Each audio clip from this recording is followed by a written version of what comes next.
সাবেক প্রধানমন্ত্রী বেগম খালেদা জিয়া এই সাম্প্রতিক আন্দোলনে তরুণদের প্রশংসা করেছেন এবং বিশেষ করে তরুণ তথা রাজনীতিবিদদেরকে লোভ লালসার ঊর্ধ্বে থেকে এক হয়ে দেশ গঠনের কাজ করার জন্য আহ্বান জানিয়েছেন।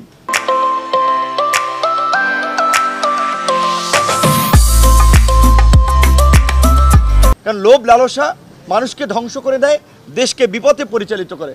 কাজেই তিনি বিশেষ করে এই বিষয়টির উপরে জোর দিয়েছেন যে এখনকার রাজনীতিবিদ এবং মানুষকে লোভ লালসার ঊর্ধ্বে থেকে দেশপ্রেমের জায়গা থেকে কাজ করতে হবে, দেশ গঠনে সবাইকে ঐক্যবদ্ধ হয়ে একসাথে কাজ করতে হবে। তিনি দোয়া চেয়েছেন এবং তিনি তরুণদেরকে ধন্যবাদ জানিয়েছেন। সাবেক প্রধানমন্ত্রীর সাথে কথা বলে দেখলাম যে তিনি নুরুল হক নূরকে খুব ভালোভাবেই তিনি চিনেন।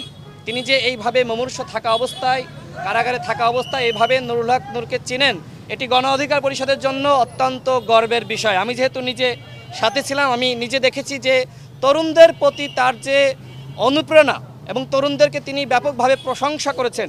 এই যে শিক্ষার্থীরা যেভাবে গণ অভ্যুত্থান ঘটিয়েছে, যেভাবে সমস্ত জাতিকে ঐক্যবদ্ধ করেছিল, সমস্ত দলকে ঐক্যবদ্ধ করেছিল, তিনি এই বিষয়টিকে অত্যন্ত পজিটিভভাবে দেখেছেন এবং তরুণদেরকে তিনি প্রশংসা করেছেন।